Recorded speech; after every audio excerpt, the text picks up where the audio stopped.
Hello विद्यार्थी मित्रों, एक बार फिर मैं अपने YouTube चैनल में आपका स्वागत करती हूँ, निराला हिंदी क्लासेस। और एक अनुरोध जो मेरा है आप लोगों से वो यही है कि अगर आपको पसंद आए, देखिए ये मैं जानती हूँ कि बहुत सारे विद्यार्थी मुझे जानते हैं और कनेक्टेड हैं, लेकिन फिर भी वैसा जो रेस्पॉन्स जैसा मैं आशा कर रही थी वैसा नहीं मिल रहा है।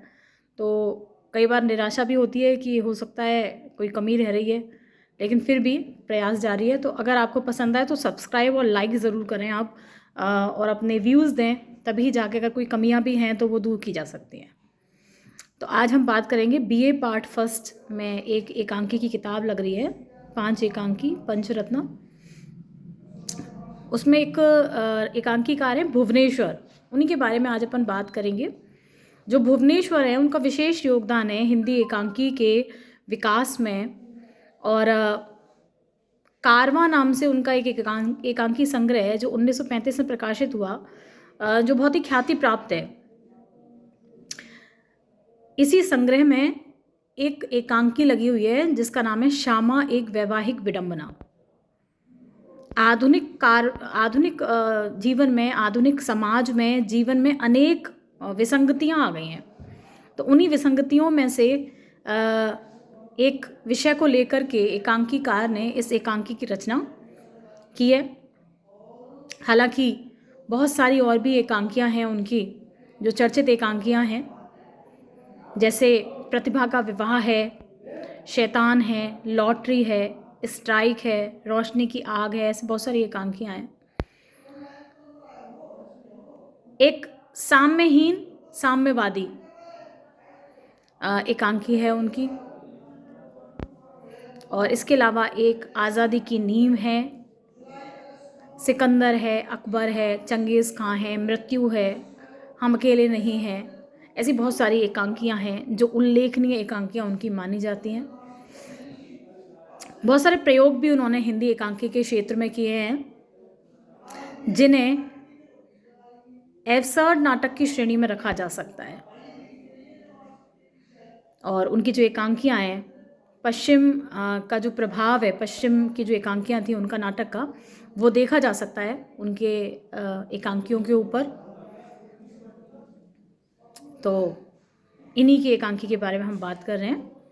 अब एक बार ये देख लेते हैं कि सार क्या है, कथानक क्या है, पात्र कौन से हैं, वो देख लेते हैं। तो इस तरह से है कि मिस्टर अमरनाथपुरी एक बहुत ही रईस व्यक्ति हैं और श्यामा नाम की उनकी पत्नी है जो एक आधुनिक नारी की भूमिका निभा रही हैं, आधुनिक नारी हैं जो। और मिस्टर पुरी जो हैं श्यामा को बहुत प्रेम करते हैं, किंतु श्यामा जो है उनके प्रेम की भी कद्र नहीं करती हैं और उनसे भी कोई प्रेम नहीं रखती हैं वे। और वो मनोज नामक एक नवयुवक है, उनसे भी कम उम्र का, उससे प्रेम करती हैं।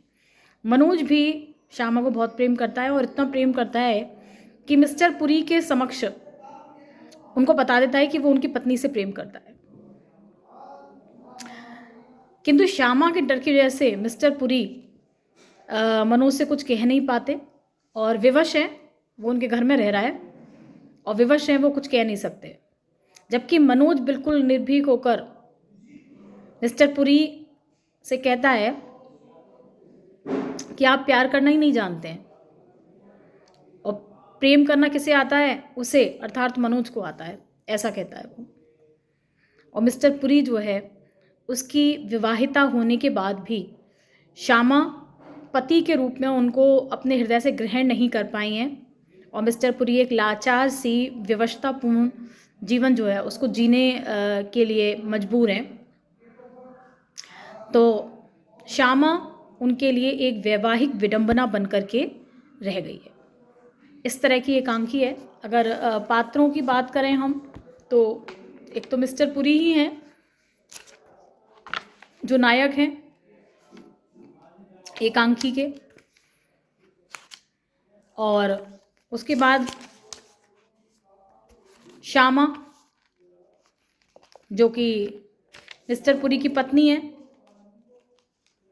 इसके अलावा मनोज जो कि एक कवि है, साहित्यकार है, और साथ में जो है प्रेमी है, किसका, श्यामा का। तो ये पात्र हैं। इसके अलावा उनका एक जो नौकर है वो भी है घर में, एक वकील है जो उनके केस लड़ता है, हीरा उनका नौकर, एक अप्पी है और एक मिस्टर अमरनाथपुरी जो कि नायक है, मैंने बता ही दिया आपको। तो इस तरह से मुख्य पात्र हैं ये इनके। तो आप इसे देखें, समझें और समझने का, पढ़ने का प्रयास करें। धन्यवाद।